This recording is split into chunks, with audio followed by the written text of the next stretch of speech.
So Joe Budden better be praying to every single god out there, because it seems like all of that bad karma that he's accumulated over the years is really starting to rear its ugly head. He's currently on a walk-back tour trying to apologize for everything he's done in recent time, like firing Rory in such a manic fashion, and his falling out with Maul. And do you guys remember how around 2 months back, I was a little bit suspicious of the reasoning behind Olivia Dope leaving the sister podcast of the JBP, See the Thing Is? Well, as it turns out, I was once again spot on, as Olivia has now come forward with her truth regarding Joe Budden and her decision to leave his network so abruptly, saying that Joe made her extremely uncomfortable and was basically trying to use his role as the boss to get physical with her. She dropped a 25-minute bombshell on Instagram saying, "Why I quit the Joe Budden network. Episode 16 of See the Thing Is was the final straw of 3 months on the JBN. It took a lot to get to this point to speak up, but the healing begins now. Thank you to all my Olivia Dope supporters up until this point and beyond." And this 2 minutes right here really sums up her main problem with Joe Budden.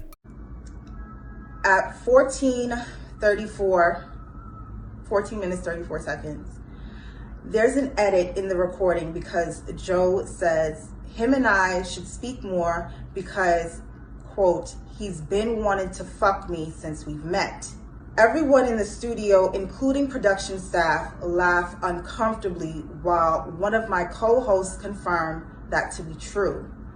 I am mortified by this revelation, not only because it's revealed while we are amongst the presence of all of the production staff, but it's also being done while we are also recording audio as well as visual. That scene was cut out, and it jumps to Joe repeating, "We should speak more because we have the least dialogue." At 19 minutes and 26 seconds, another edit happens because Joe makes another suggestion to having sex with me. That scene is edited out, and what is shown in right after that is me closing my eyes, saying no, and then he says, "Never mind."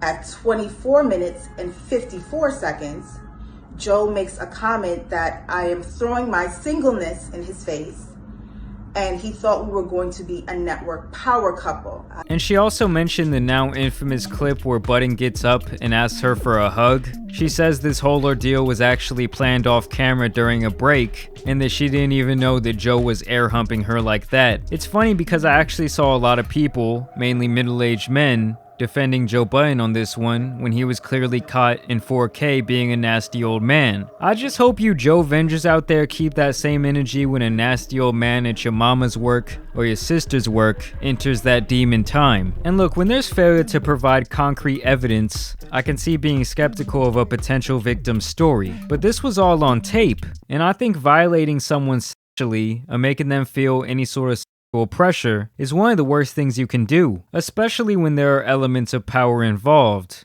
And you can't judge what makes someone else uncomfortable because you don't know what's happened in their past. And of course, Damage Control Joe has since then apologized, meaning that he knew he was in the wrong, saying, "As a podcaster, it's my job to address topics and create dialogues around them. During the conversation on See the Thing Is podcast, I didn't handle the topics with the sensitivity they deserved. I recognize my words and power in that situation created an upsetting environment for Olivia. Upon reflection, both the network and I take accountability for this. I apologize sincerely to Olivia, her former co-host, our staff, and the public. In an effort to not further any trauma, the episode will be removed from all platforms. We support all women's rights to feel comfortable and protected in the workplace. We fell short in this instance." And let this be a lesson to anyone who has any sort of employee. Do not even think about getting sexual with them in any sort of way. I don't even care if they're the ones pursuing you. Do not do it. Never make any sort of pass at them because it can all come back to bite you in the ass. And these types of accusations can kill any sort of boss talk very quickly because the Me Too movement is taken a lot more seriously in our society today. Furthermore, Joe has a history of treating women like shit, so it makes this all look about twice as bad. And also the fact that he felt so comfortable doing this, as well as many other stupid things on camera, really just just goes to show how much of a power trip this man was truly on. But now it seems like it's time to come back to earth for our favorite Newport smoking gentleman. But shout out to Olivia. I'm glad that she felt the strength to come forward with her story. As for Joe, it really does seem like the lumps just keep coming after Kevin Hart of all people came out to basically say that Joe will never be a boss because his ego and emotions are all out of control, defending Rory and Mal in the process. I'm gonna run that clip, I'll give my thoughts on it,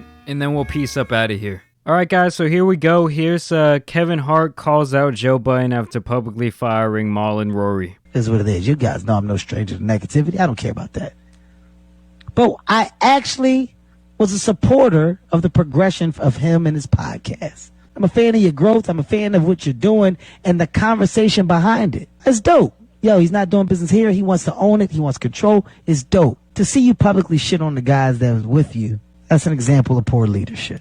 And that's facts, guys. I mean, kind of the whole point of being independent is so you can show love to everyone around you, so you could say, we own this, we built this from the ground up. And it seems like once all the money really started pouring in, Joe grabbed that fat bag for himself and said, y'all need to fuck off. That's an example of why you are where you are. This is why. Here's the answer. Point blank. You want to be by yourself. You want to be King Dingaling. Facts. Oh. You can't do that. Nope. You can't do that. Nope. Wealth should be shared, not owned. Facts. Big facts. So this is a shout out, man, to Rory and Mal. You Shout guys out. were dope as fuck at that job. Once again, I was a fan of the fucking podcast. It's a sad day to see this shit end when you guys were on your way to what seemed to be higher levels of success. Exactly. I don't sit up here and promote the negativity. Sure. Wish there was a world where you can work it out. But you need a good fucking leader that understands it's not just him. I don't think Joe has that. Nope. Damn. I also don't like the firing on air. Yeah. Well, it's a podcast, so it wasn't live, right? I mean, No, he was on air and he went on a little rant and basically told him that because he wasn't there, he was in breach, and then he was fired as of that moment. There's a chair there. There's an empty chair. And he fired, point. Yeah, so that's pretty much the gist of that clip. I mean, the fact that Kevin Hart has seen this story and the fact that Kevin Hart was a supporter and it seems like Joe really kind of let him down just kind of shows you how far this story is reaching when it comes to mainstream media. I'm telling you guys, all of this was an absolutely horrendous look for Joe. I mean, I don't know what he thought was going to happen. I guess you could say this is what does happen though when you have a bunch of yes men around you and you have an out of control ego that's going completely unchecked. You know, some people are pretty good at self-awareness. I would say that's the absolute opposite of Joe Budden in all these different situations. You know, everything around him always falls apart and everyone else around him still continues on to have success while he wallows in defeat. And after a while, you would think that he and his Joe Vengers would see that he's the common denominator in all these situations. He's Mr. Electrode. I already told you guys last episode. He comes out, he self-destructs, and that's it. Take him or leave him, that's just who he is. Either way, let me know what you guys think about the situation down below. Been some crazy news stories, and I'm sure there's just more coming. So I'll see you guys then. As always, I do want to thank you guys for dropping likes on the video and subscribing, and I encourage you to go follow me on my social medias. That's at JAMARI Speaks on both Twitter and Instagram. And as you guys know, there's some other egomaniacs out here that needs to get covered. So it's been your boy, the Tan Superman, and I'm out. Peace!